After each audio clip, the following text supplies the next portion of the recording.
It's kind of light. Good evening. It is 6:01 on Monday, August 21st, 2023. I call this meeting of the Clear Creek Independent School District to order. Let the record show that a quorum of board members is present, that this meeting has been duly called, and that its notice has been posted in accordance with Texas Open Meetings Act, Texas Government Code, Chapter 551. The first item on the agenda is our public hearing. Hello, Ms. Benzai. Hello, good evening.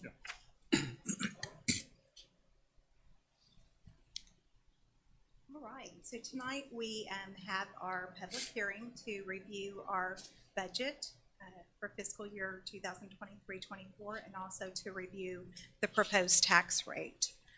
This year, every year there's three budgets that the board is asked to approve. The general fund budget, which is $381.5 million, interest and sinking, $89.8 million, and child nutrition, $17.9 million. These are the three budgets that school boards are required to adopt every year. Before we get into the budget, I wanted to go briefly over the board budget goals and priorities that were set earlier this year. The budget goal was that the 23-24 budget will further CCISD's mission and strategic plan with financial integrity, maximizing benefits from available resources. The board also set 6 priorities that involved various things. The first was to produce a balanced budget, to provide funding for improved student achievement, competitive salaries, stipends, and benefits, to continue to fund the Safe and Secure program, increase state revenues by promoting student attendance, and also leveraging excess reserves and other funds. This year, there's several risks associated, as every year, with our budget, and I wanted to go through just a few of the risks that stand out. Of course, the main risk, this budget is any spending required by unfunded state and federal mandates is always a risk that we face. This budget's also going to be built on a voter approval tax rate election, so failure of that in November would require modifications to this budget. Student enrollment, or ADA, below our projections. That's always something that we watch carefully every year. The inflationary impact that we've had from various things, but most importantly from fuel, insurance, and other commodities. Inadequate funding to meet our needs of our students, and potential risk of sustainability of current programs in future budget years. We've also made, the board set out some assumptions in this year's budget as well. The goal is, or assumption is, to manage our resources efficiently and effectively so that we have a balanced budget by 2025-26. The assumption to retain our 5% local homestead exemption, which is included in this budget. Also utilizing all golden pennies which require board approval. So in prior years, the board has adopted 4 pennies out of 5 that that you have authorization to approve. And then the voter approval of 3 golden pennies through a tax rate election. We've also incorporated many of the recommendations from our CCISD strategic budget sprint team this year. We have developed this using a realistic and defined average daily attendance based on our demographers report. We do not have any transfers included in this budget from the Capital and Contingency Fund, and it also will maintain an adequate general fund balance as defined as 2 months of operating expenses. So some of the challenges or factors that we've had that have influenced this budget process this year, of course, is our student enrollment and attendance. We've seen the declines in enrollment over the past few years, and I have a slide coming up to go over that. We also have had unprecedented inflation this year that has affected our expenditure totals. We also had some impact from legislation this year that have provided additional challenges with the lack of increase in our basic allotment provided by the state. Property values and tax rate compression, again, played a big role in this year's budget. Our property values have seen significant growth, and that has driven additional tax rate compression from the state, as well as the state producing increase in the state homestead exemption that will be up for vote in November. We also have just completed the second year of ESSER funding. That's the federal grants provided from the pandemic, and so we're moving into the third and final year of ESSER funding. And then also, as I mentioned, the recommendations from the Strategic Budget Sprint team have played a role in this budget. So a brief look at our enrollment and average daily attendance. As you can see, the blue line represents our enrollment, and you can see that enrollment going up through 2020 slightly. It had really started slowing down quite a bit in 2018-19. Then post-COVID, you can see the large drop going down from 42,000 students to 40,000 students, and it's really stayed in that same area over the past few years. Of course, we're predicting that it will go down by another 300 students this coming year per the demographer's report. We also have faced challenges with attendance. As you know, our budget revenue from the state is based on attendance, not enrollment. So if students do not attend school at the same percentage as they were in previous years, it can impact our revenue quite dramatically. So that has been a challenge in this past couple years' budgets, and the purple line really represents the main drop that you'll see in 2022. It did come back up this past year, so we're hoping that that number continues to rise, although we've budgeted for a flat attendance rate.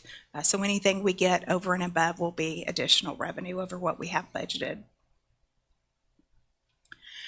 A look at our revenue this year in the general fund. Revenue is broken down really between local, state, and federal in a school district. Local and state play the biggest impact or play the biggest role in our funding. We get a little bit of federal revenue that flows through our general fund, but this is a representation of what we believe it will look like. We believe that our local funds, which is mainly taxpayer dollars, will produce about 56% of our budget for the coming year, and state aid will represent 40%. The big takeaway here is, as you can see in the graph below, 2022-23, that local funding was at 72%, and you can see how that is getting smaller, going down to 57%.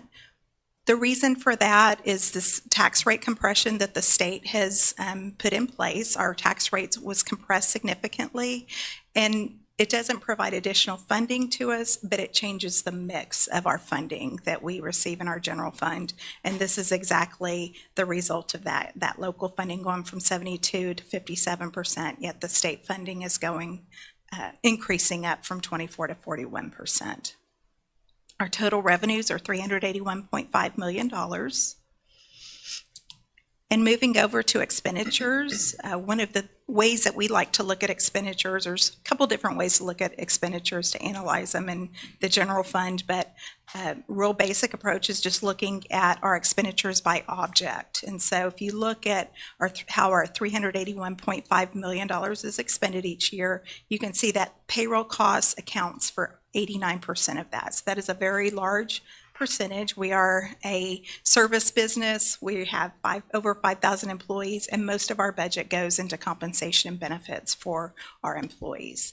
The next largest item on here is our contracted services, which is about 5%, and that's basically the big items there are our contracted services with Galveston County for security, our contracted services with the appraisal district to appraise our property, and then utilities make up the bulk of that percentage. Of course, supplies and materials and other operating costs are 3% each, and we have very little debt service within our general fund. We also like to look at how each dollar in CCISD is spent. So we're very proud, if you look at the big blue section, 62 cents out of every dollar is directly in the classroom. If you include instructional resources and curriculum and staff development, that's right at 66% of our tax dollars going and state dollars going into the instruction in classroom. The next largest expenditure that we have is our plant maintenance, keeping up with our buildings, the custodial, the utilities, and then we also have our school administration at 6 pennies. You'll notice that our general administration is 2 pennies and our instructional administration is 1 penny. So we're proud to see that those administrative expenses in our general fund are very low. I wanted to touch on the ESSER funds briefly. We have, as you know, the American Rescue Plan elementary and secondary school emergency relief funds provided to CCISD totaled about $36.5 million. This was funds that we could spend over 3 years. As I said, we've just completed year 2, but we have these funds available through September of 2024. This is just a brief look at how we have expended those funds and how we're planning to spend those over the final year of the grant. Most of the expenditures, or several of the expenditures, were spent on staffing, instructional coaches, attendance officers, counselors, social workers, and compliance. We also utilized funds on substitute costs, software cost, intervention, extra duty for our teachers, for student intervention, summer school cost, and then one of the big items that we did utilize the funds on was for electricity or utilities, which was an allowable expense out of these funds. And we also were able to charge indirect costs to this grant, which comes in as revenue to the general fund. So next year, you can see that we will mainly use these funds again on in that final year for electricity, for substitute costs and software cost. I wanted to touch also on the fund balance in the general fund. So the board has a policy which is to maintain at least 2 months of unassigned fund balance in the general fund. And so with that, it's really necessary to provide adequate funds to meet any emergency needs and really to ensure a favorable bond rating. This is something that is looked at when we are trying to sell bonds. So looking at our current budget, at August 31 of 2022, we ended last year's budget with a $75.3 million balance in our general fund balance. That represented about 2.29 months of operating expenses. As our operating expenses go up, you can see that our expenditures are going up to $381.5 million. That unassigned requirement does go up. So we do believe with this budget that we're requesting to be approved tonight that balance would be maintained at 2.23 months as well. So this is just a brief look at our recommended budget for the general fund and the variance between last year and this year. The biggest bulk of changes in expenditures is due, a couple reasons for changes there is due to the 1% and 2% salary increase that the board approved in July, brought our expenditures up. And we also, one thing I did want to point out as well is last year on the revenue side, we brought in that transfer of $9.2 million from the capital and contingency fund. You'll see on the fiscal year 24 budget that we don't have any transfers built in there for that. This is a balanced budget. There's no surplus or deficit planned. It's revenues equal expenditures. Moving on to our debt service budget, we have a look here at our last year's budget and this year's budget that we have proposed. It is a balanced budget. You'll see that last year the budget that was adopted did have a planned deficit of $2.1 million. We don't believe that we'll actually have that deficit. We believe we'll actually bring in a little bit of a surplus, so we will not be dipping into the fund balance there in debt service. With this budget, we can see that we will end with a $38.6 million estimated fund balance, and if revenues equal expenditures, we'll maintain that fund balance. One big change that we have in our debt service fund this year is with the state coming in and increasing that homestead exemption. They hold districts harmless on the debt side as far as revenue for any outstanding bond issues we have. And so you'll see the state is kicking in almost an additional $10 million in state revenue to cover that loss in funding that we needed to cover the principal and interest payments on our debt that's been issued. Moving over to the Child Nutrition Fund. So this is an enterprise fund. It's a standalone fund. Brings in revenue through two main areas locally through student meal payments and also through reimbursements from the federal government for the free and reduced food meals.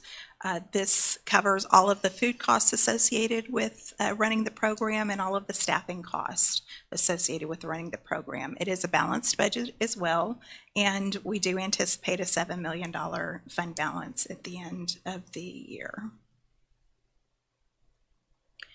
So moving on to the tax rate part of our presentation tonight. There's two components of our tax rate, our maintenance and operations tax rate, which is 70.46 cents, and our interest and sinking tax rate, which is 27 cents. This rate that we are proposing for approval tonight will be a total rate of 97.46 cents. One of the things that has driven the tax rate on the general fund side, of course, is our property tax values. And so you can see how back in 2018, 5 years ago, our property values across the district were at $22.7 billion. And coming in this year, they're currently at $32.7 billion.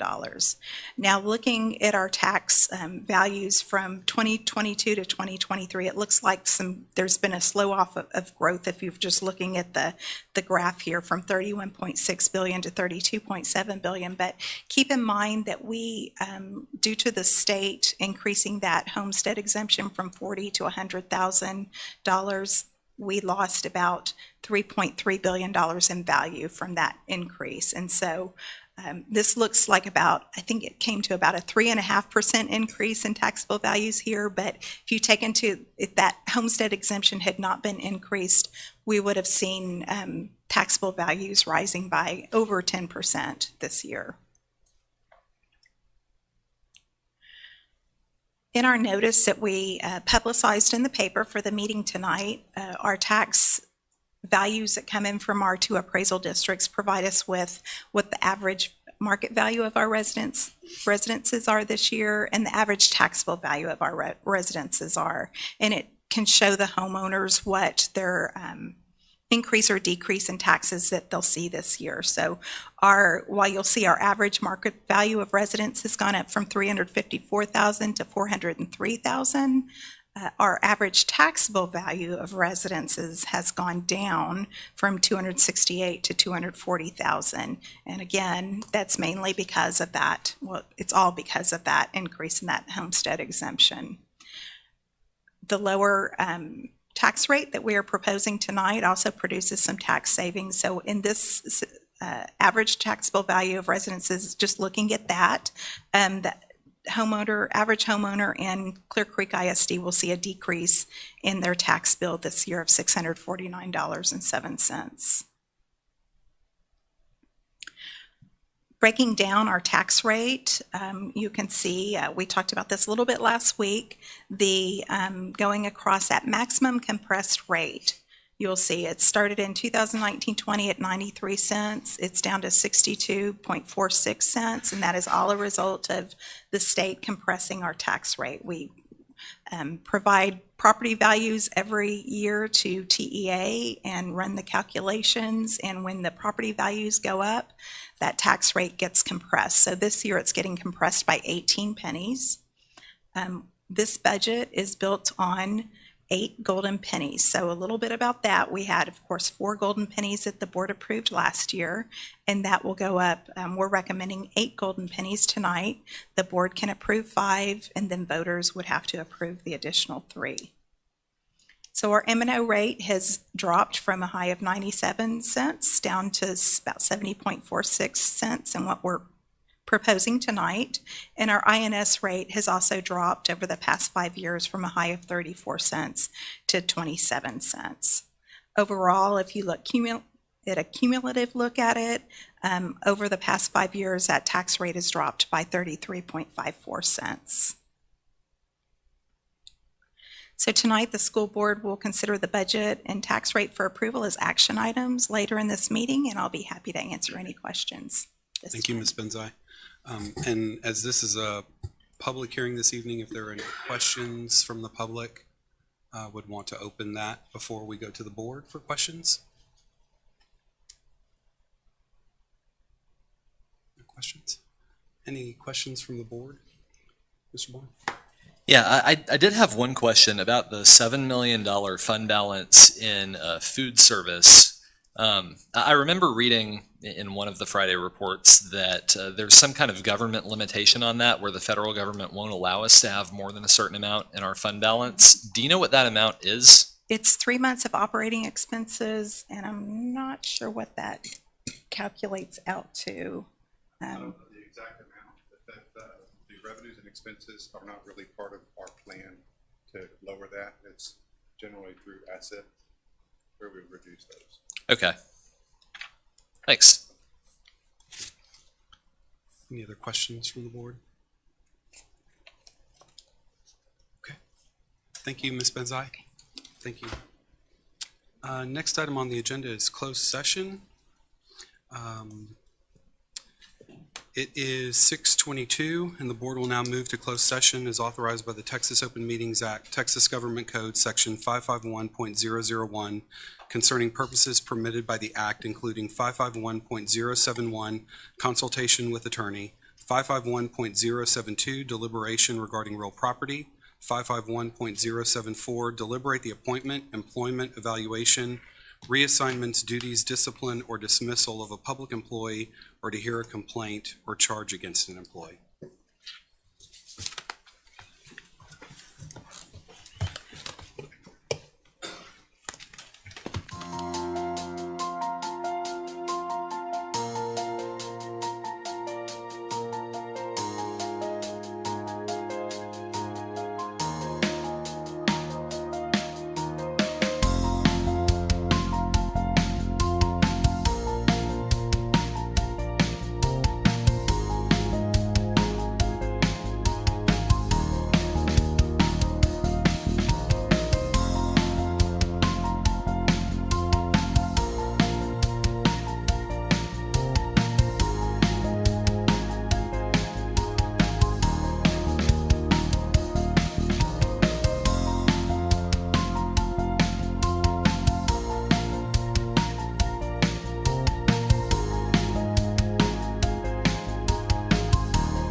this meeting back into open session. The first item on the agenda is Pledge of Allegiance and the Texas Pledge.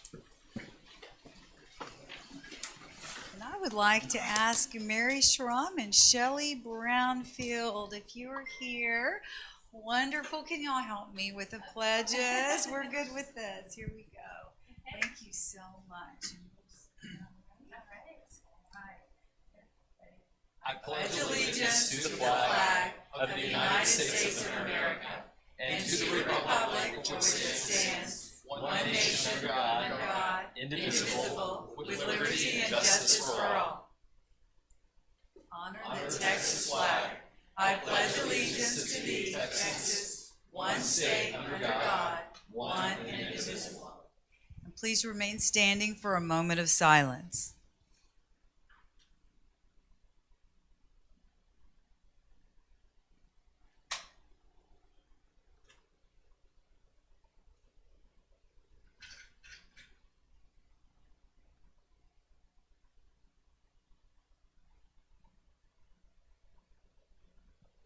Thank you. You may be seated. But y'all stay with me. Y'all just stand right up here. That is okay. Yes. We are so excited to have two extraordinary recognitions around performing arts. Clear Creek ISD District has received the Texas Educational Theater Association's Award of Distinction, and League City Intermediate's Theater Department earned the Theater Campus of Distinction. This is no easy feat. It takes a great deal of hard work, and I'm sure y'all can attest to that vision and collaboration to reach the level of exemplary as recognized by the Texas Educational Theater Association. So congratulations to Macy Schrum and Shelley Brownfield, and thank you for the pledges tonight. Theater directors.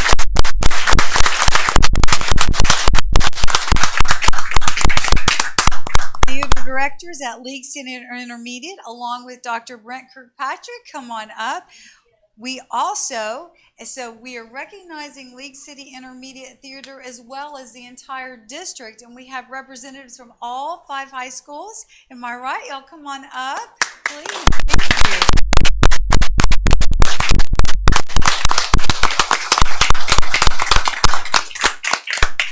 The district distinction certainly encompasses all of our theater departments and the leadership of, we're so grateful for Greg Goodman and Mary Goldner and your leadership in this area. So we just want to congratulate you and take a picture. Great, kind of squeeze in. Make sure you can see me. Okay, ready?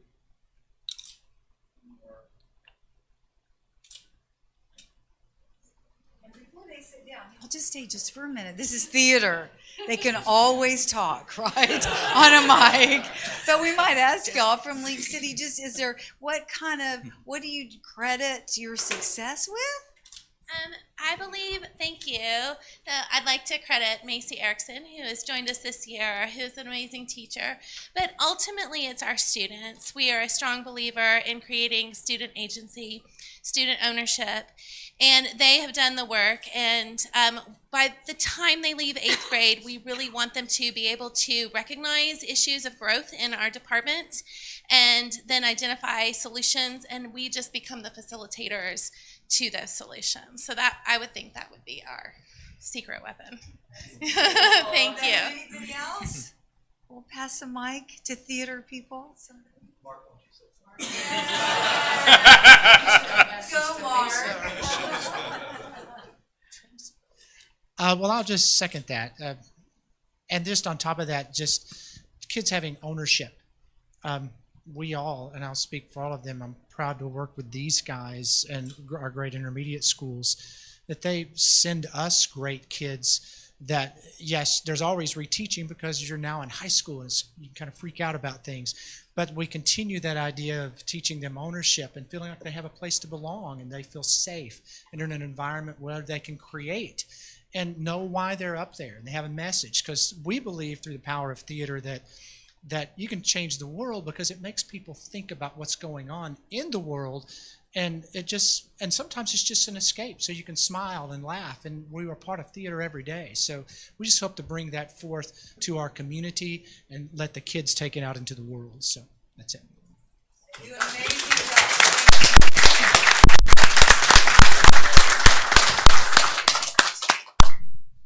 Yes, congratulations. Okay, thank you.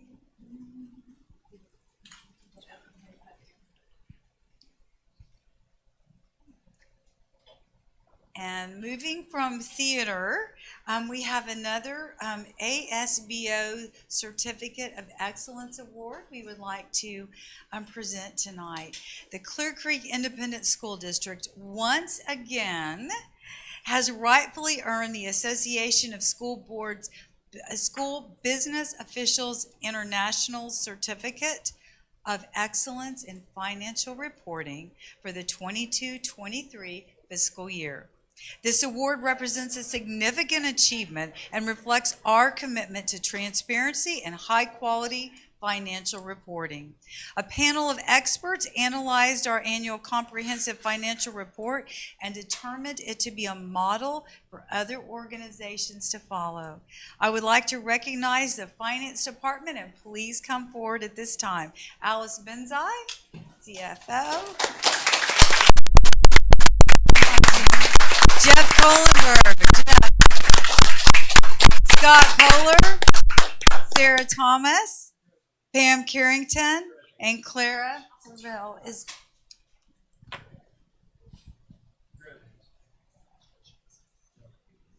Good job, Alan.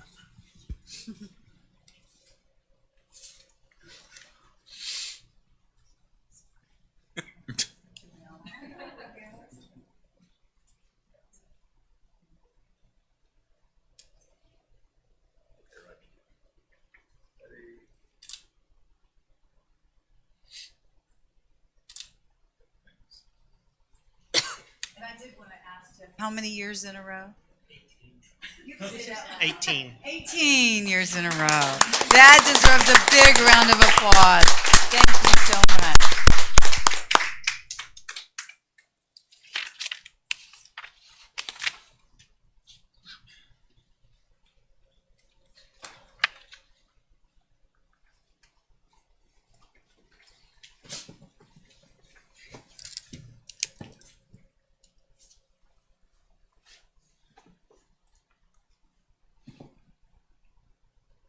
Okay, and the next item on our agenda is district update.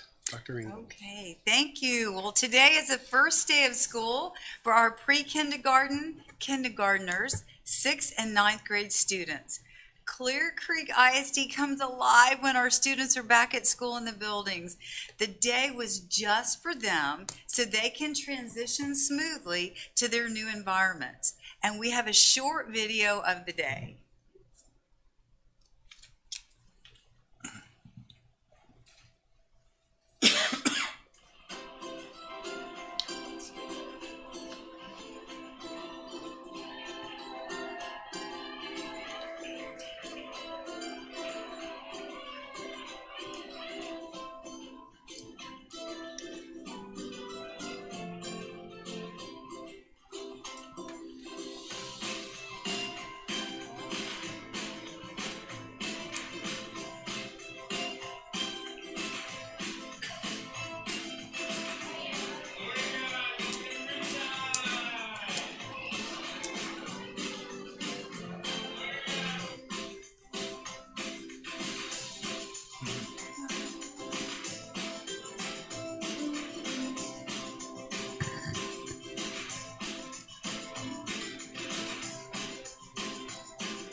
was a long day today for our new pre-K and kindergartners, so it'll be a long week.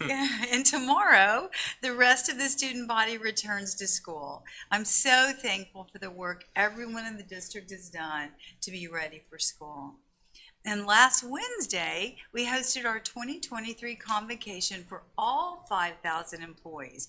It was simply a perfect reminder to all of us that it is of what is good in Clear Creek ISD. And I think we have a short highlight video of that also.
And during convocation, we ask our employees to share one word that CCISD, the star, means to them. And here's what they had to share: family, excellence, hope. The larger the words, the more often they were submitted. We also welcomed more than 350 new teachers to Clear Creek ISD. I'm in awe of how many of our students come back to work here. In fact, I met the daughter of C.D. Landalt this week, who moved back into our area and began teaching at Space Center Intermediate about 5 years ago. That is such a testament to our strong culture. I would like to thank the Clear Creek Area Chamber of Commerce and our local businesses for rolling out the red carpet for our new teachers at the annual New Teacher Luncheon. I'd also like to read a note I received from one of the new teachers. I am a new teacher to CCISD. I want to reach out to you to express my greatest appreciation for everything that was put into all of today's activities. It was amazing. I love the grand entrance with the band playing and all the administration cheering. Wow, I felt so celebrated and valued. The whole day was unlike anything I've ever experienced. I've been teaching for 16 years, and today was unlike any other day I've experienced as an educator. Thank you to you and all the people who put in time, effort, and funding into making this experience happen. The character values of CCISD were beautifully demonstrated throughout all of today's events. Every component was so well done. I have also had such a wonderful welcome from my principal and campus staff. They have each made me and all our new teachers feel so welcome and comfortable. I'm so excited to be a part of the CCISD team. Thank you for an amazing beginning. And that was an email that I received and thought it would be nice to share with everyone. Finally, the start of the school year marks the culmination of the 2017 bond program. Both Ross Elementary and Whitcomb Elementary had significant renovations to bring the aging schools up to today's learning standards. I would like to thank Paul Miller, Assistant Superintendent of Support Services, Alex Aragon, Director of Facilities, and the entire Facilities Department for their countless hours to get our schools ready. I'd also like to thank Holly Hughes, Assistant Superintendent for Elementary Schools, along with the elementary school administrators and teachers who collaborated with facilities to welcome students back into their beautiful new buildings this week. Thank you, Dr. Engel. Next item on the agenda is community input. The purpose of community input is for the entire board to receive feedback from citizens. The board will hear The public comments but will not respond except as authorized by the Texas Open Meetings Act to respond to an inquiry by a member of the public or by a board member with a statement of specific factual information, recitation of existing policy, or to deliberate a proposal to place a subject on the agenda for a subsequent meeting. Matters brought forth that require response will be addressed by the superintendent as appropriate. All information received is subject to verification. Community input is scheduled for 30 minutes and has two forms. Those requesting to address the board in advance of the meeting are granted 3 minutes to address their topics, and those who sign up this evening prior to 6:30 are granted 1 minute. In a district our size, there will certainly be issues or topics which will understandably generate considerable interest from the public. It is important that members of our community be able to address the school board respectfully, without disruption, and without fear of intimidation from other attendees. On behalf of the board, the superintendent, and CCISD staff, we welcome your input during CCISD school board meetings. We request that everyone exhibit the respect and understanding each person rightfully deserves when addressing the school board during the public input portion of the meeting. Our first speaker is Philip Radiso.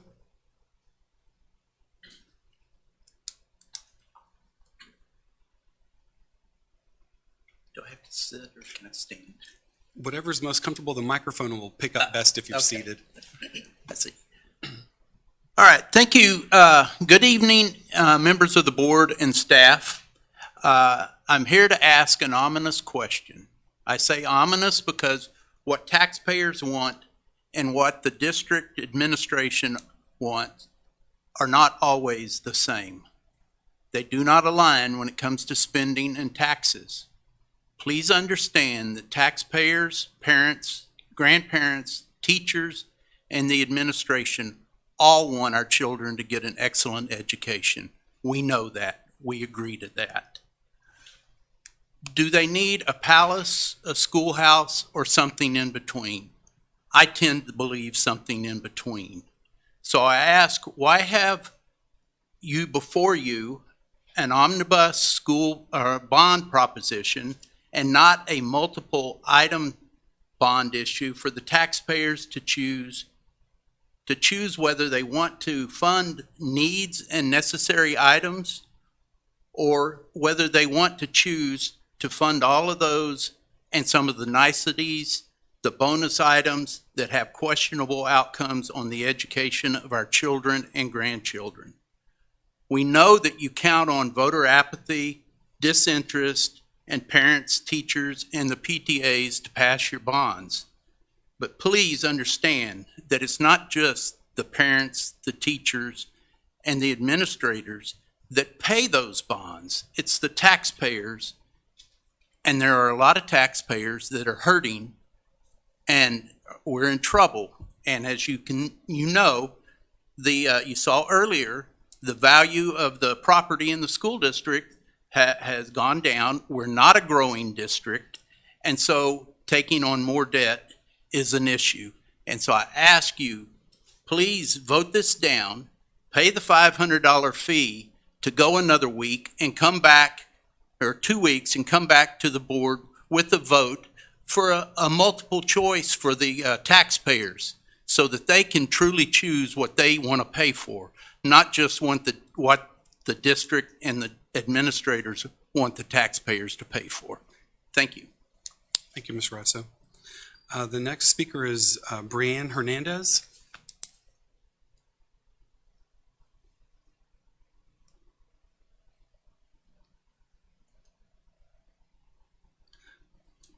While we wait for her, if she is here, the next speaker is Chelsea Ojeda Jones.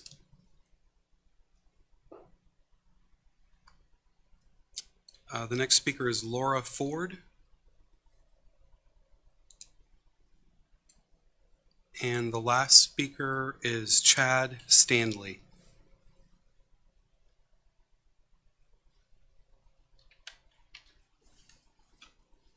Thank you for letting me speak. My name is Chad Stanley, and I have 3 kids in CCISD. 2 of them are in high school, and 1 just started middle school. All of them ride the bus. At the end of last school year, my youngest son was on the bus that was wrecked by by an uninsured motorist on 146. He was also one of several who were transported to the hospital. Thankfully, everyone had minor injuries as far as students go. What is not okay is an entire summer of phone calls from the hospital and emergency services threatening to send us to collections for not paying the associated medical bills, which right now stand at almost $50,000. The school district claims that since the motorist was uninsured and it wasn't our bus driver's fault, that we're on our own. They finally did provide the police report to us and the driver's name in case we wanted to pursue legal action, which is probably not realistic in this case. But that was only after we bugged them for several weeks to get answers. It turns out that Texas law does not require bus operators to carry uninsured motorist coverage. I didn't know this. I don't think most people knew that. I had to look it up myself. And I bet that most parents in our district don't know that as well. My mistake was assuming that all the kids on the bus would be covered in an accident regardless of fault. If I would have been aware of the lack of insurance coverage provided by the school district, at a minimum, we would have transported our son to the hospital on our own. He had a bruise on his ankle, $50,000. So I find it interesting as well in hindsight that the bus driver refused care at the scene, and she was likely the most injured out of everyone on the bus. On the website, there's no information. When you sign up for the form to get on the bus, there's no information about insurance coverage or anything like that to prepare parents for what kind of coverage they need to carry to cover this kind of thing. So to finish up, as my wife and I try to figure out how to navigate this major disruption to our life and our finances, what can you do as a board to notify and educate the parents of this school district on what is covered by bus insurance and what isn't? How do we make parents aware of their liability for their own children riding the bus if the stance of the school district is going to be not my problem? Thank you. Thank you, Mr. Stanley. I'll just call one more time just in case they're here. Brianne Hernandez, Chelsea Ojeda Jones, and Laura Ford. Okay, thank you. Next item on the agenda is the consent agenda. I'll entertain a motion.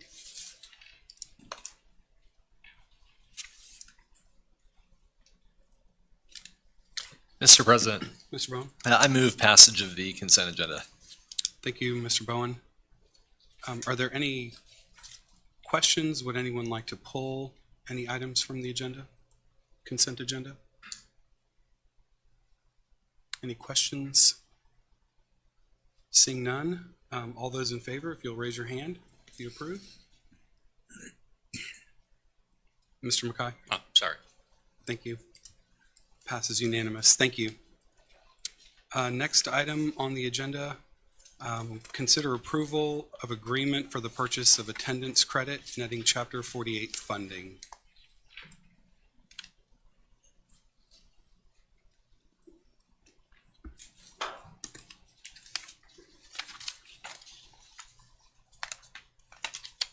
Okay, so tonight we are asking you to approve an agreement for the purchase of attendance credit. In July, TEA notified us that our local revenue level is in excess of the state's entitlement. Each year, TEA makes this estimate based upon estimates of our weighted average daily attendance and our property values. And as such, we're required to have the board approve an option to pay recapture. We're recommending that the board select option 3, which is the purchase of attendance credits from TEA. This is the most commonly used option. It's important to note that the final determination of whether CCISD will be required to make recapture payments is based on the extent to which our local revenue exceeds our Tier 2 copper penny yield. So as you know, the district does not assess copper pennies, and so thus we won't be required to make any recapture payments this year. However, TEA still requires annual action on the board's part to set up a payment option. The superintendent's recommendation that we have in front of you is very long, but it is required that it be read as printed because it has to be recorded in the minutes when we send this to TEA. I'll be happy to answer any questions. Thank you, Ms. Benzai. Any questions from the board? No? I'll entertain a motion. Mr. President, Mr. Cunningham? I move that the board approves the superintendent's recommendation for the 2023-2024 school year. Delegate contractual authority to obligate the school district under Texas Education Code TEC 11.1511 C4 to the superintendent solely for the purpose of obligating the district under TEC 48.257 and TEC Chapter 49, Subchapters A and D, and the rules adopted by the Commissioner of Education as authorized under TEC 49.006. This includes approval of the agreement for the purchase of attendance credit, netting Chapter 48 funding. Thank you, Mr. Cunningham. Any other questions or comments before taking a vote? Seeing none, all those in favor, if you'll please raise your hand. Thank you, and it passes unanimous. Thank you, Mr. Cunningham. Next item on the agenda is consider approval of the fiscal year 2023-2024 budget. Okay, tonight we're asking for approval of the district's 23-24 budget. This budget includes the general fund, debt service or interest and sinking fund, and the child nutrition fund. The board must approve these budgets at the function level that we have presented, and the budget must be approved before the tax rate for the year is set. So the budget you're asked to approve tonight has been a work in progress since last year at this time. The Board of Trustees outlined their budget goals and priorities several months ago, and this budget reflects those goals and priorities. Due to the complexities of the Texas school finance system, there's many assumptions built into this budget when projecting revenues. The most important assumptions we make include everything from student enrollment and attendance, property tax values, and even estimates of values remaining after taxpayer protests are finalized. We utilize our historical knowledge and rely on experts such as our demographers to provide the most accurate estimates we can. So once this budget is approved, we'll continue to monitor our projections. I will also begin this process all over again immediately and with preparations for fiscal year 2025 budget. So our recommendation tonight is that the Board of Trustees approve the fiscal year 23-24 general fund, debt service fund, and child nutrition fund budgets as presented by function. Be happy to answer any questions. Thank you, Ms. Benzai. Any questions, Ms. Benzai? Seeing none, I'll entertain a motion. Mr. President, Ms. Cheka? I move to approve the recommendation of the superintendent for the fiscal year 2023-2024 general fund, debt service fund, and child nutrition fund budgets by function as presented. Thank you, Ms. Cheka. Any other questions? I'll just make a quick comment. And I know that it seems like we're passing a budget without much discussion or debate, but that's because this is a work in progress over the course of many, many months. And I think Ms. Benzai's team deserves a whole lot of praise for getting us to this point, because we went into this year looking at a dramatic deficit, and a lot of hard decisions had to be made. And we'll hear about some more of them tonight that have also been in long conversations. But I think your team did a great job finding a way to give some relief to our faculty and staff in terms of compensation, deal with record inflation, deal with funding challenges, and also find creative ways for us to save. So I think a ton of work went into this that everybody should be very proud of, and I'd just like to thank you for it. So Thank you. that's all I have. Thank you, Mr. Bowen. Any other comments or questions? Seeing none, we'll take a vote. All those in favor, please raise your hand. It passes unanimous. Thank you, Ms. Benzai. Next item on the agenda is consider approval of adoption of the 2023 tax rate. Okay, tonight we are recommending the Board of Trustees approve a 2023 maintenance tax rate of 70.46 cents and a 27-cent debt service tax rate, which totals 97.46 cents per $100 of property value. During the process to determine a tax rate for the year, we're required to make several calculations that produce various rates. And so I wanted to give a little bit of an explanation on these rates here on the screen. Basically, you're looking at our 2022 tax rate, which was at $1.1146 this past year. And one of the things that we calculate when we go through our truth and taxation calculations is the calculation of what we call a no new revenue tax rate. And that is formally referred to as an effective tax rate. So it is a tax rate that would impose the same amount of taxes as last year if you had compared the same properties in last year and this year. It doesn't account for any impacts in state aid or recapture that would result if that rate was adopted. So as you can see that the rate that you're adopting or asked to adopt tonight is less than the no new revenue tax rate of $1.247. I've also provided you with the voter approval tax rate, which is formally referred to as the rollback tax rate. And this is the highest tax rate the school district can set before it must hold a tax rate ratification election. So as you can see, that tax rate is 0.6746 on the M&O side and 27 cents on the interest and sinking. And finally, the tax rate that we are requesting you to adopt tonight is the 97.46 cents. This rate does exceed the voter approval tax rate by 3 cents, which means that if the board does adopt this rate, that it would require a voter approval tax rate election. So tonight, the recommendation of the superintendent is that the Board of Trustees move to adopt the 2023 tax rate of 97.46 cents, which consists of the maintenance and operations tax rate of 70.46 cents per $100 of taxable value and an interest and sinking tax rate of 27 cents per $100 of taxable value. Be happy to answer any questions. Thank you, Ms. Benzoy. Mr. Brown? So just looking at this chart, I'm trying to kind of build a bridge mentally from last year's tax rate to this year. So going from 2022 to 2023 on no new revenue, is the increase there because of the homestead exemption? Yes, that would account for looking at those same properties. That would be what causes that to be higher. So it doesn't recognize also the fact that due to that compression, we're getting additional state aid in to cover that loss in revenue. Okay. And then from 2022 to the voter approval rate, that's 18 cents of compression, but then we're adding back in one golden penny to get to 67.46, right? That's correct. And then the 70 is the other 3 golden pennies that'll be voted on. That's correct. So basically, if voters were to not vote for the VATRE, we would be adopting tonight 67.46, and then essentially the rate we're adopting is provided that is adopted, right?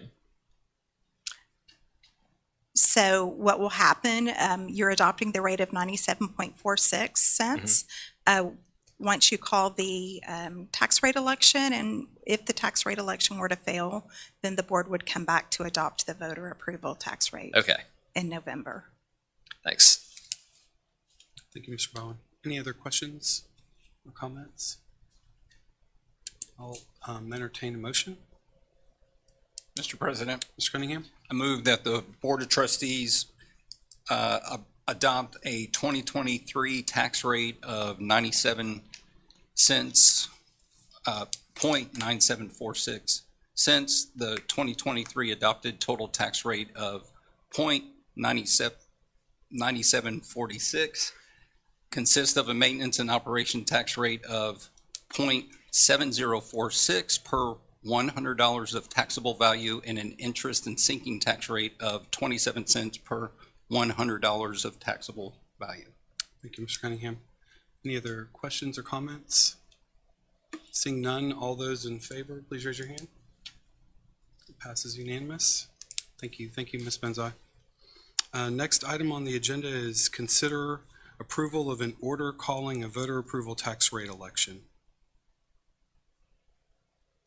Okay, so the final, the next agenda item that we have before you is to consider approval of a voter approval tax rate election. You have just adopted a rate that exceeds the voter approval tax rate, and so that is,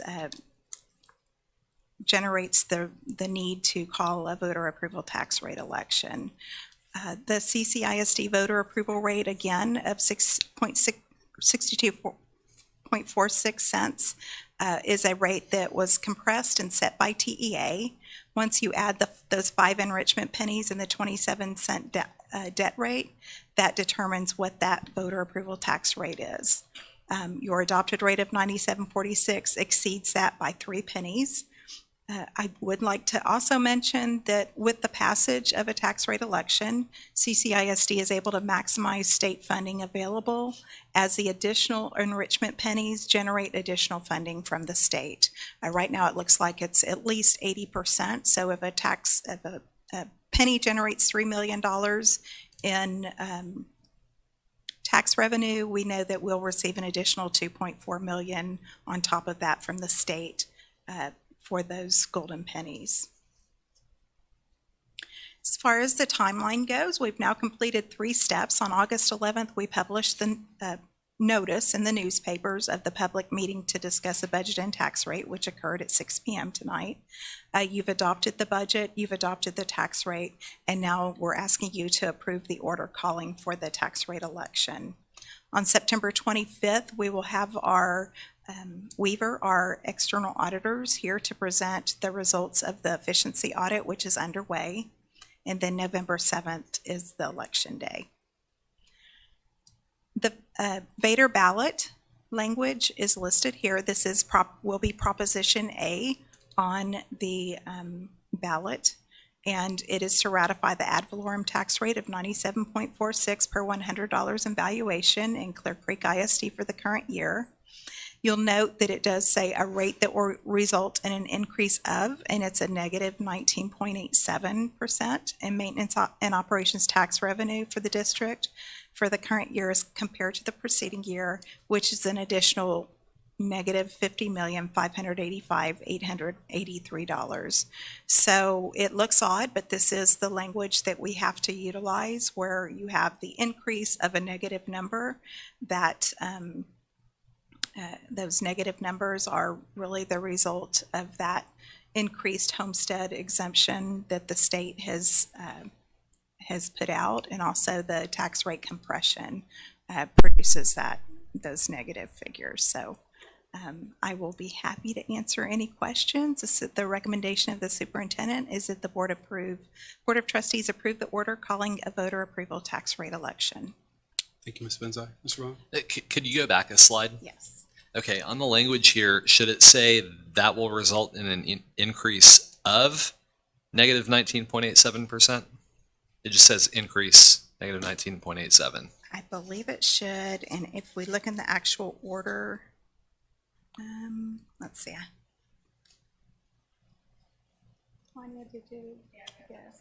The order actually is missing of as well.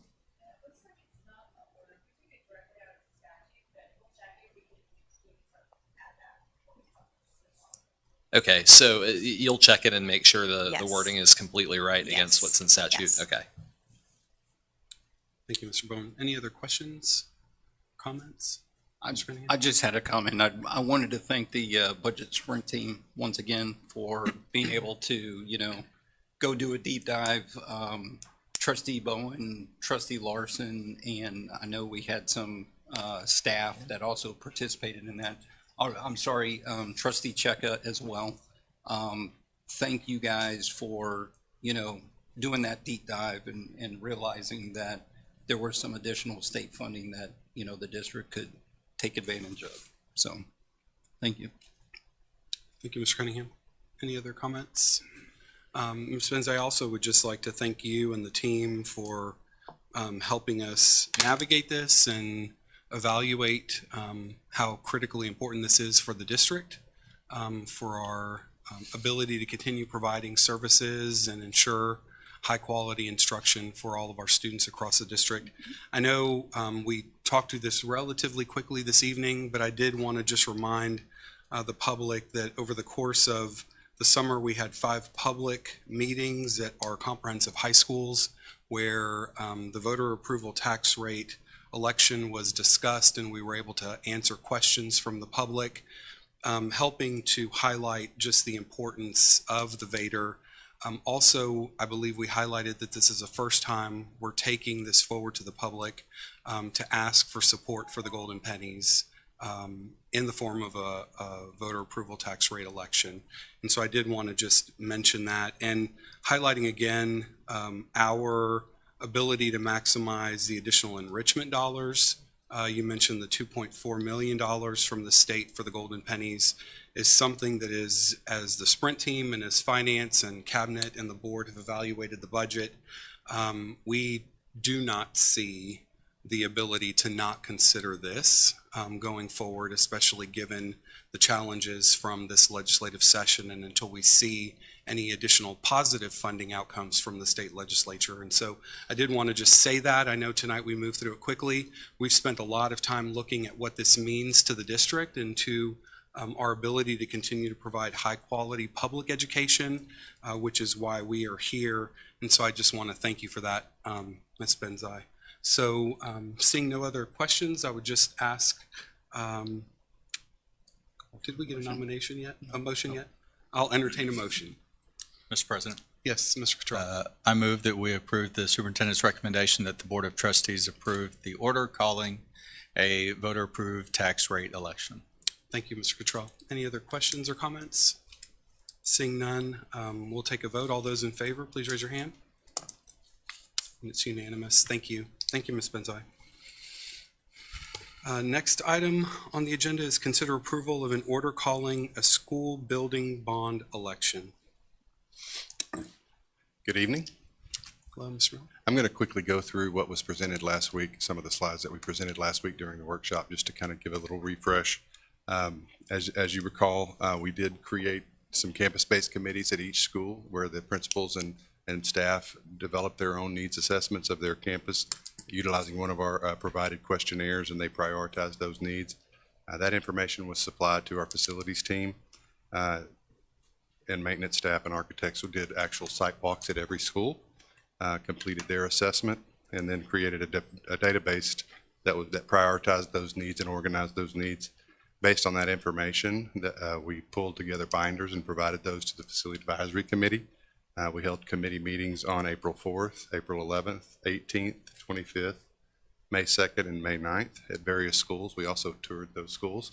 And then we had a meeting here over at the Lerner Sports Center on May 16th to do the recommendation development. And then the FAC chairs presented an initial recommendation at the June 9th workshop. Their recommendation was a $614 million bond to be done in November of 2023, which we estimated would be a 7.2 cent increase in the INS tax rate per $100 valuation. It did include school renovations, student safety, priority, and repairs. It did include renovations of aging schools 40 years and older, $256 million, safety system, priority repairs and replacements of $230 million. Vision 2030, which was to elevate the intermediate experience at the facilities, of $62.2 million. Some committee additions of $4.1 million. Technology infrastructure of $22.8 million. Instructional technologies of $37 million. And then athletics and fine arts improvements for $7.5 million and $24.1 million. And then some committee additions at the time. The board did accept this initial recommendation at the June 26th board workshop. And then authorized us to solicit community input on 3 options, and that was approved also at the 26th meeting. Since then, we did complete all the community meetings. We completed a telephone survey with the communications department, various other forms of soliciting public input, and based on that input and the importance of the voter approval tax rate election this November, we did recommend last week that we proceed with a $302 million bond proposal which we estimate would be a 0 cent INS tax rate increase per $100 valuation. That does include all priority repair and replacement items that was presented to the FAC. It does include a couple of committee additions that we thought were really important, that we actually presented to them as something to consider, including custodial equipment, and an expansion of the East Ag Center. So those are totaling $1.5 million. Technology infrastructure and the instructional technology is included in this list, as well as athletic equipment and visual and performing arts equipment and instruments. The remaining items in the advisory committee's recommendation, including renovations of the 5 40-plus-year-old schools, Vision 2030, the fine arts improvements at Falls and Springs, and several of the committee additions, we recommend moving to May of 24 and/or May of 25 to move that to a future decision. And based on that, we did get approval last week to move forward with this recommendation. And since then, we've been working on the actual ballot language and those kinds of things. So tonight, it is a recommendation of the superintendent that the Board of Trustees approve the order calling a school building bond election. I did want to show the actual ballot language. I highlighted in red just for clarity. The two propositions, since the voter approval tax rate election is Proposition A. Proposition B will be the issuance of $265 million in school building bonds for the design, construction, acquisition, rehabilitation, renovation, expansion, improvement, and equipment of school buildings in the district, the purchase of necessary sites for school buildings and new school buses, and the imposition of taxes is sufficient to pay the principal and interest on the bonds. Proposition C, in accordance with state legislation, is the issuance of $37 million in school building bonds by Clear Creek Independent School District for technology equipment and systems and instructional technology, and the imposition of taxes sufficient to pay the principal and interest on the bonds. And on both of these, the last statement is this is a property tax increase in accordance with state law for the ballot language. So with that, I'll entertain any questions and comments. Thank you, Mr. Miller. Any questions from the board? No questions? Seeing no questions, I'll just say thank you. Thank you to you and the team that have worked with the Facility Advisory Committee, supported all of the public meetings, hearing from the community, as well as answering numerous questions from the board in a Saturday work session, as well as in our workshop last Monday. We recognize that this has been a busy summer as we're looking to complete some 2017 projects, while at the same time being prepared for the future. And so I just wanted to say thank you for all of the information and for helping us think through what some of the implications would be about what we could address and what that total amount would be. And so I know you do a lot behind the scenes, and so we thank you for helping us prepare for the discussions that we've had leading to tonight. Thank you. With no other questions, I'll entertain a motion. Mr. President, I move that the Board of Trustees approve the order calling a school building bond election. Thank you, Mr. McKay. Any other questions or comments? I'd like to make one last. Mr. Cottrell? Seeing several people in the audience tonight that served on our Facility Advisory Committee, one last thank you for y'all for all the hard work. I know this isn't the full amount that y'all recommended, but we are looking forward to fulfill as much as we can in a timely manner for all of those recommendations that y'all made. So hopefully we get there sooner than later. So with that, that's it. Thank you. Thank you, Mr. Cottrell. Yes, and I echo the thanks. I know we had the chance to say it publicly multiple times, but I don't think we can say it enough. And so we thank you for the time you spent this summer as well. Thank you. Seeing no other comments, we'll take a vote. All those in favor, if you'll please raise your right hand. And it's unanimous. Thank you. Thank you. Next item on the agenda is consider approval of the use of capital project funds for critical infrastructure projects.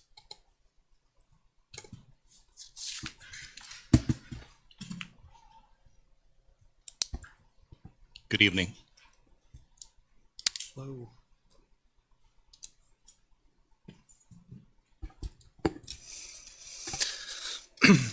We are requesting $175,000 from Bond's 2017 savings and interest to replace critical infrastructure at the central support facility.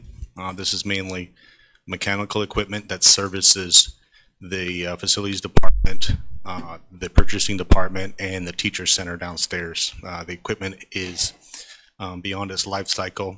It was the list that we had for critical infrastructure in the recommendations that we made last summer. And right now, currently, maintenance is spending a lot of time trying to make this equipment work and function. There are times where we're running temporary air in these offices. So this includes a $20,000 contingency also. Thank you. Thank you, Mr. Aragon. Any questions or comments? Okay, seeing none, I'll entertain a motion. Mr. President, Mr. Cottrell, I move that we approve the recommendation of the superintendent to approve the use of capital project funds in the amount of $175,000 for critical infrastructure projects. thank you, Mr. Cottrell. Any other questions or comments? Seeing none, all those in favor, if you'll raise your hand. It's unanimous. Thank you. Next item on the agenda is consider approval of the use of project funds for safe schools-related projects. Yes. So we are requesting $75,801 from capital and contingency reserve funds to purchase collaborative response graphics for all school campuses and the ESC. Mr. Palazzi is up here today, and he can kind of give a better explanation of what this program will look like. Good evening, sorry. What we have had the opportunity to do, and I've said it before, is we're always looking to be in that cycle of continuous improvement. And from a safety perspective as well, we don't want to just be academic. We were able to meet with some vendors, did a lot of research, and we want to be able to improve our response in emergency situations, emergency preparedness. One of those ways is to get a emergency response mapping, improve our mapping. Currently, a lot of our mapping is architectural built, which is not conducive to emergency response. This vendor, after looking at a bunch of different ones, provides us a great resource for us to improve upon that. In conjunction with our grant writing department, we were able to get a grant to offset more than half of this. And that's why Mr. Aragon is helping us out and asking for the capital contingency contribution to this product. Thank you. There is also a grant, correct, that's covering the difference? Yes. Did I say that? You did. It's a SPAT grant. It's a silent panic alarm technology, which we are able to work our way around. Our grant writing department did a great job in helping us out and called the people of the SPAT grant and asked if we could align it with what we're trying to get, and they allowed it. So that grant will be for over $87,000 to offset the remaining balance. Thank you, Mr. Palazzi. Thank you, Mr. Aragon. Any questions from the board? Just make a quick comment. While I appreciate getting the grant to help fund this, I think first and foremost, the safety for our students and faculty is what's most paramount in all of this. And, you know, looking forward about how we can continue to evaluate ourselves on how we can improve the safety of every campus is very important. So I appreciate this. I think this does keep us moving forward and how we can continue to try to provide as safe space as possible. Yes, sir. Thank you. And Mr. President, I'll just say that, you know, based on our safety meetings last year, we talked about the need to be able to take some of our, I guess you could say, mapping from 40-year-old schools, 50-year-old schools, and be able to, you know, put those in real time. So I can appreciate this.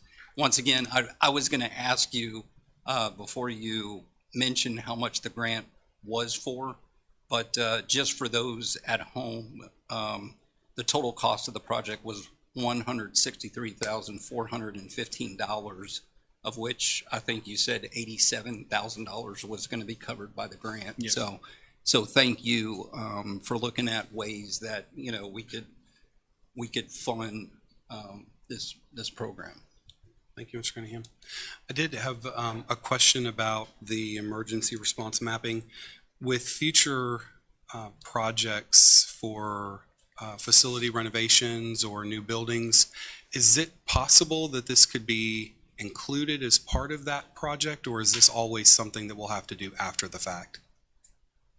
We have the ability to, in the first year, their maintenance and adjustments are included.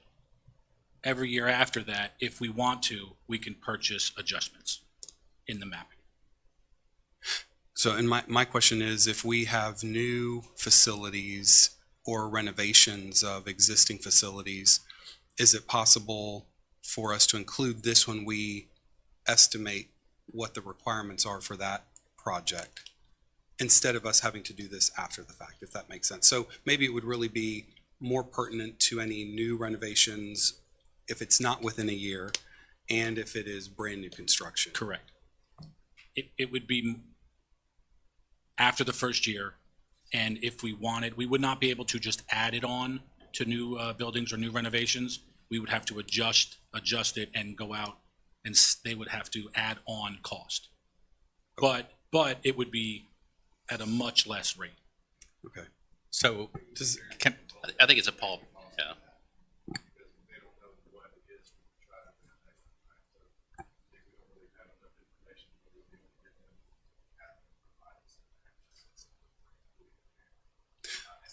No, he's saying if in the future we can work this into the cost of a renovation and keep that in mind so that we don't have these discussions again. Right. Thank you, Mr. And yes, so I was gonna get there as well. Putting it in perspective, the cost range from $2,450, and that's $2,450, to I think it's $3,600, right? Yes, for the large $3,675. So I think that's what President Sanchez is basically asking, is put that contingency amount in place so that when Green gets renovated, we go ahead and allocate that. That would be a great idea. Yes. Okay. Thank you. Thank you. As did I. Thank you for helping The way you think, me Mr. Petrillo. clarify that. You like that? Any other questions, comments? Seeing none, I'll entertain a motion. Mr. President, I move to approve the use of capital projects funds for $75,801 for safe schools related projects. Thank you, Mr. McKay. Any other questions, comments? Seeing none, all those in favor, if you'll raise your hand. It's unanimous. Thank you. Next item on the agenda is consider approval of an ILA TIPS contract for collaborative response graphics. Hello. So we're coming to you tonight to ask for approval of the ILA TIPS contract for collaborative response graphics. That is the vendor I was just speaking about. We're looking after the capital contingency fund was approved. We're looking to add this. The estimated cost is $163,415, which $87,614 would be paid by the grant. So the $75,000 would be left over, which was already approved. A little bit more detail about this now. This had been researching this for a while, our team, after looking at, as Mr. Cunningham stated, some of the mapping that was significantly old and needed to be improved. Our team, we met with local law enforcement, we met with military, we met with responders to mass casualty. So outside of education, in some way, shape, or form, this is what is used.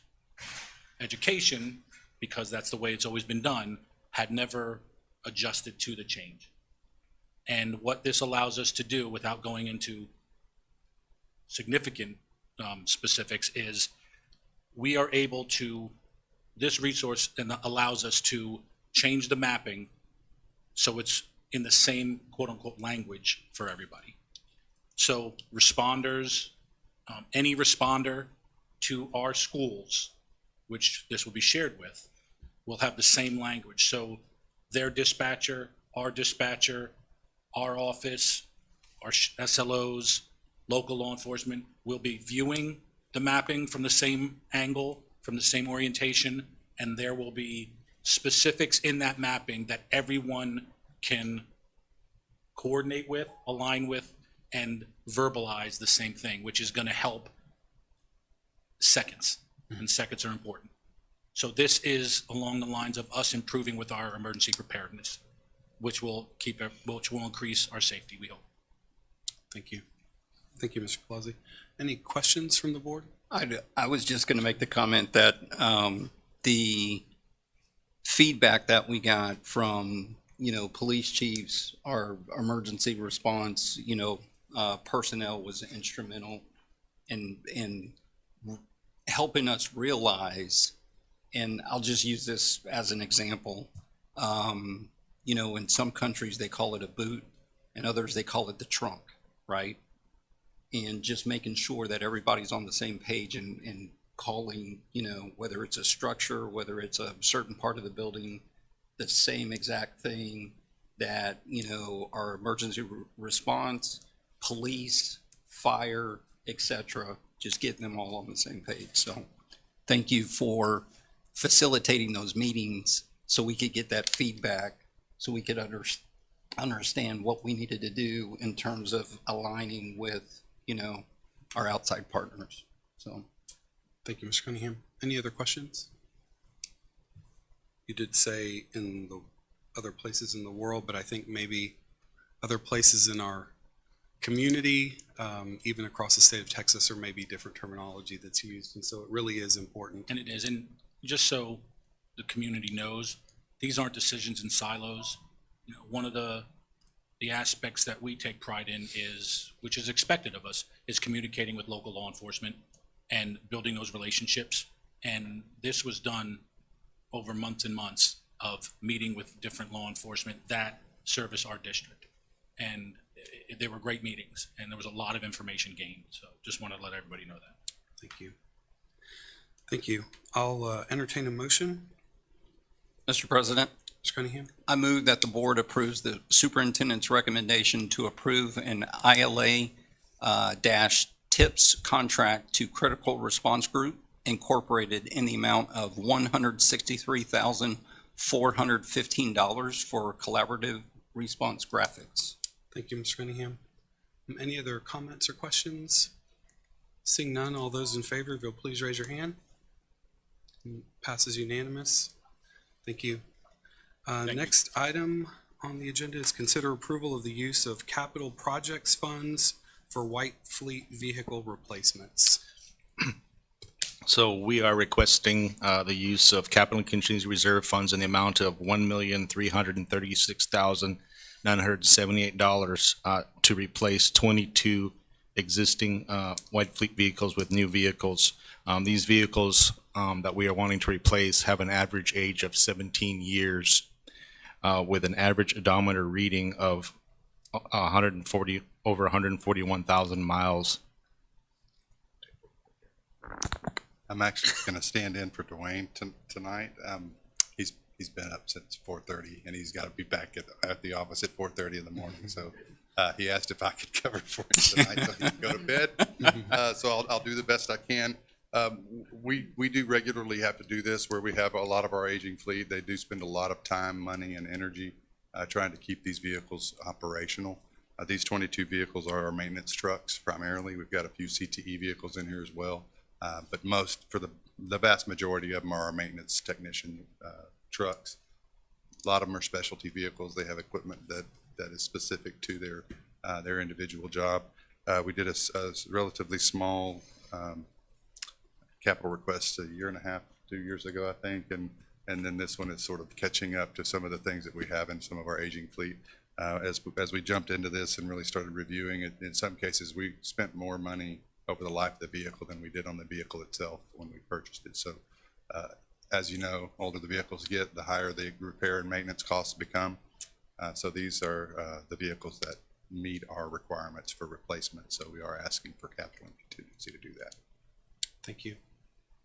Any questions from the board? Mr. Bowen?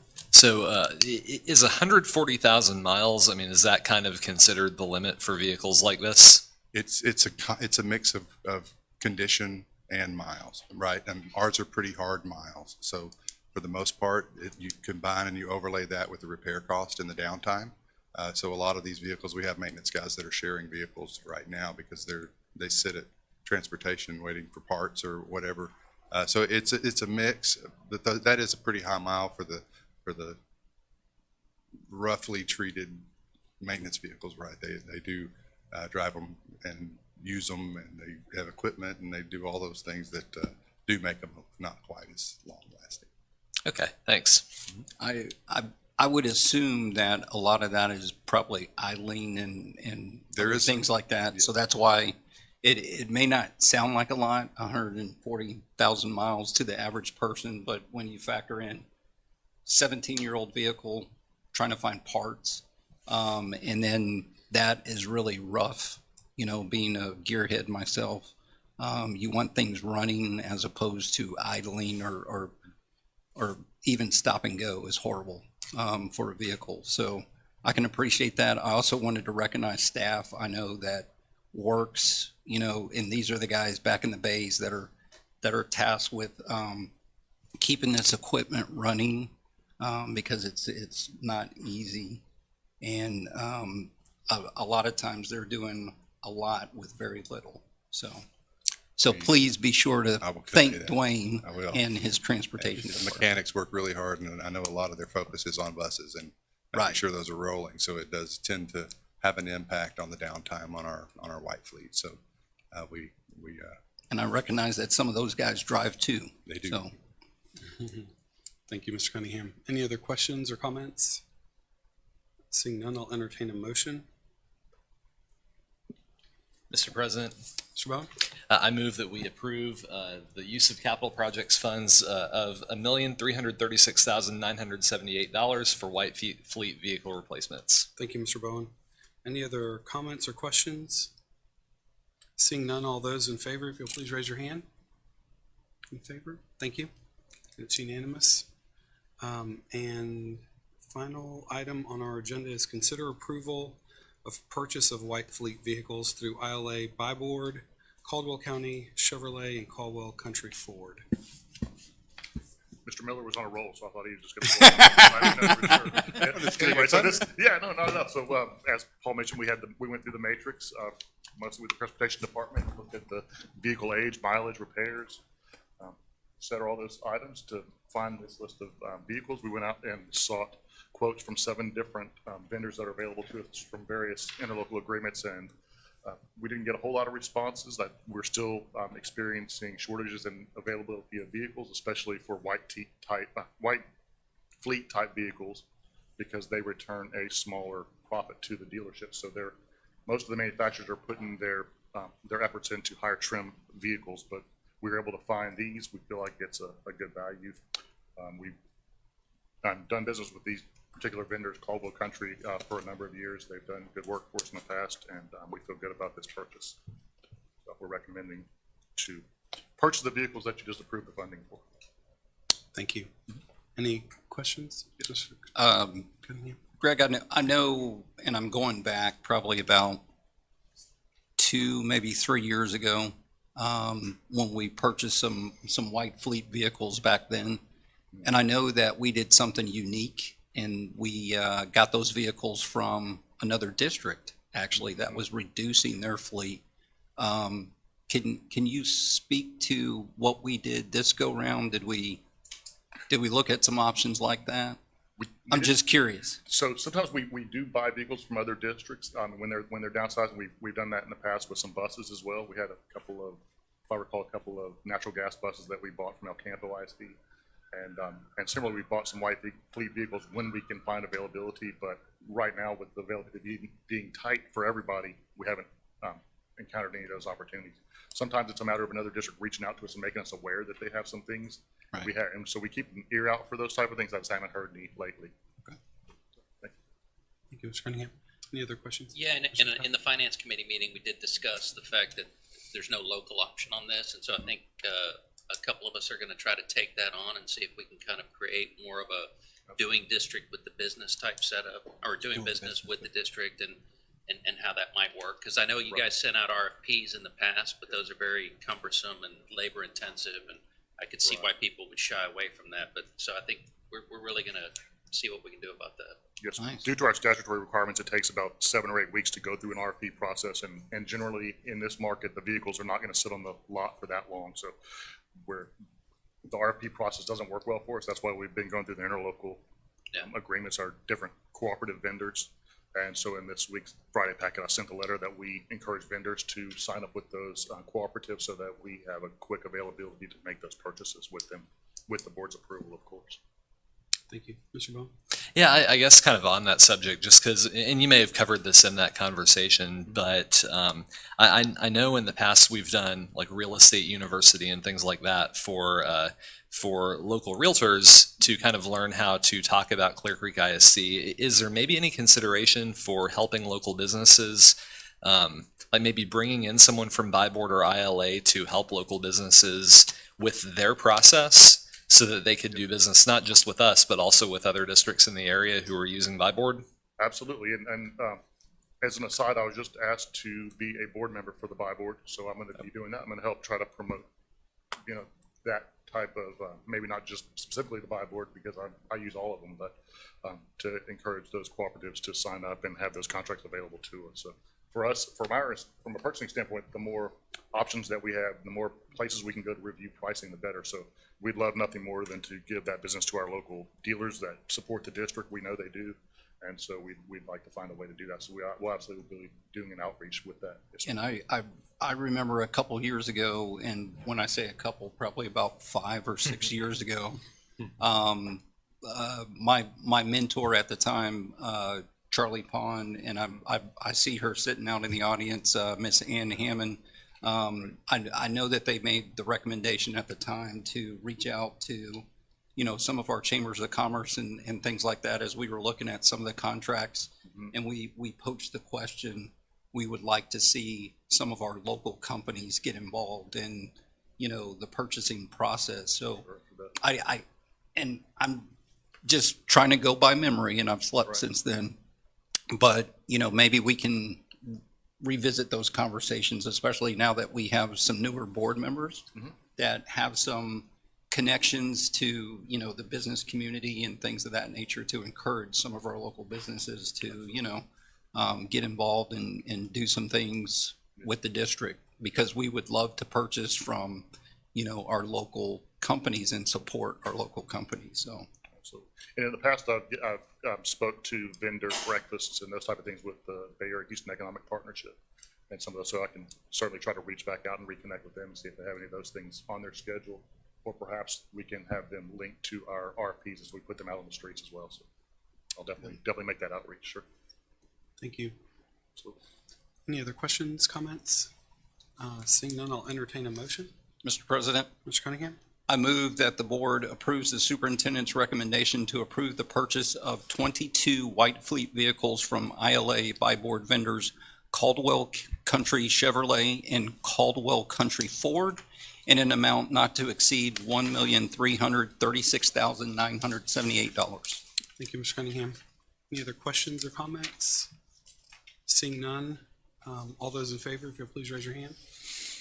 It passes unanimous. Thank you. Thank you.